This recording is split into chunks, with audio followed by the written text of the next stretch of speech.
Hello everyone, তোমরা সকলে দেখেছো যে নিটের রেজাল্ট কিছুক্ষণ আগে বেরিয়েছে। সবার চোখ কিন্তু ইলেকশনের যে রেজাল্ট সেই দিকে ছিল, কিন্তু তার মধ্যে এনটি আমাদের রেজাল্ট পাবলিশ করেছে নিটের, এবং সেই রেজাল্ট দেখে সবাই কিন্তু অবাক। আগের বছর তুলনায় যে প্রেডিকশন করা হয়েছিল, এবছর যে রেজাল্ট পেয়েছে সেটা দেখে সবাই খুব অবাক হয়েছে। আনএক্সপেক্টেড একটা রেজাল্ট র্যাঙ্ক এবছর পাওয়া গেছে। যে কতটা র্যাঙ্ক আমরা ভাবছিলাম তার থেকে হিউজ পরিমাণ র্যাঙ্ক এবছর বেড়ে গিয়েছে। এবং তার সাথে এখন আমরা এবছর যে কতটা মার্কস এবং র্যাঙ্কের একটা তুলনা করেছি, এবং তার সাথে 2023-এ ওই র্যাঙ্ক ও মার্কস কতটা আসছিল সেটা আমরা দেখাবো। তো মার্কস ভার্সেস র্যাঙ্ক আজকে একটা ভিডিও করছি এখন এই মুহূর্তে। তো দেখি র্যাঙ্ক ভার্সেস মার্কস 2024-এ কতটা এসছে এবং তার সাথে 2023-এ কতটা ছিল সেটা তোমাদেরকে দেখাবো। তো চলো দেখিন 2024-এ মার্কস ভার্সেস যে র্যাঙ্ক এসেছে সে কতটা এসছে সেটা দেখা যাক। তো 2024-এ যে রেজাল্ট বেরিয়েছে, আমাদের কাছে যে রেজাল্ট এসছে যেটা পেয়েছি তার থেকে হচ্ছে যে 700 মার্কস পেয়ে তার র্যাঙ্ক দাঁড়িয়েছে 2250, অর্থাৎ 2250 র্যাঙ্ক দাঁড়িয়েছে। 685 পেয়ে র্যাঙ্ক এসছে 6777। 661 পেয়ে র্যাঙ্ক এসছে প্রায় 19,000, এবং 654 পেয়ে র্যাঙ্ক এসছে 26,000। 645 পেয়ে র্যাঙ্ক এসছে 34,000।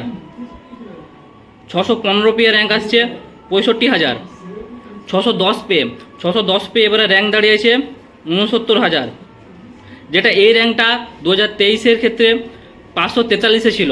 যে ইডব্লিউএসের কাছে লাস্ট যে কাট অফ গিয়েছিল 543, সেখানে 69,626 র্যাঙ্ক এসেছিলো, সেটা এবছর দাঁড়িয়েছে 610। এবং 604-এর ক্ষেত্রে এসছে 76,000, এবং 583-র ক্ষেত্রে আসছে 1 লাখের মতো র্যাঙ্ক। এর পাশাপাশি আমরা তোমাদেরকে দেখাবো যে 2023-এ কতটা র্যাঙ্ক এসেছিল, তার সাপেক্ষে দুটো তুলনা করলে তোমাদের যে কতটা কাট অফ দাঁড়াবে সেটা তোমরা হিসাব পেয়ে যাবে সহজভাবে। তো 2023-এর ক্ষেত্রে 682 যা র্যাঙ্ক ছিল, মার্কস ছিল, সেক্ষেত্রে তার র্যাঙ্ক এসছে প্রায় 1300। 680 পেয়ে র্যাঙ্ক এসেছিল 1500।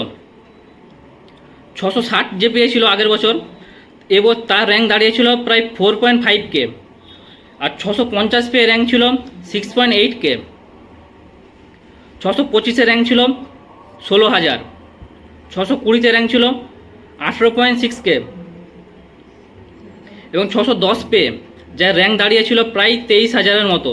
610-এ র্যাঙ্ক এসেছিল 23,000, আর এবছর সেই 610 পেয়ে তার র্যাঙ্ক এসছে 69,000। এখানে বুঝতে পারছো যে কাট অফ কোন জায়গায় যেতে চলেছে, তোমরা আগে থেকে ভেবে নাও কাট অফ কোন জায়গাতে যাবে। এবং 600 পেয়ে আগের বছর র্যাঙ্ক ছিল 29,000। 593 র্যাঙ্ক ছিল 33,000, আর 590 র্যাঙ্ক ছিল 35,000। তো সকলেই তোমরা এই যে প্রেডিকশন বা এই যে তুলনা যেটা করলাম, এই থেকে তোমরা বুঝতে পারছো যে কাট অফ এবছর কোথায় যেতে পারে। ওয়েস্টবেঙ্গলের ক্ষেত্রে আগের বছর ইউআরের ক্ষেত্রে যে র্যাঙ্ক গিয়েছিল সেটা হয় 36,000-এর মতো, আর ওবিসি এর ক্ষেত্রে গিয়েছিল 35,000 সামথিং। তো এবছর সেটাকে ভেবে নাও যে কত র্যাঙ্ক হতে পারে বা কত মার্কস হতে পারে। তো এই পরবর্তী ভিডিওর ক্ষেত্রে আমরা নিয়ে আসবো একটা প্রেডিকশান যে কাট অফ বা কত হতে পারে, কত অবধি যেতে পারে সেই সম্পর্কিত, এবং এই নিট সম্পর্কিত কোনো আরও তথ্য এবং কাউন্সিলিং সম্পর্কিত কোনো ভিডিও পাওয়ার জন্য তোমরা চ্যানেলটিকে সাবস্ক্রাইব, ভিডিওটিকে লাইক এবং কমেন্ট অবশ্যই করবে, এবং কেমন লাগলো ভিডিওটা সেটাও জানাবে, এবং তোমাদের কত র্যাঙ্ক আসছে সেটা তোমরা কমেন্টে জানাবে। তো চলো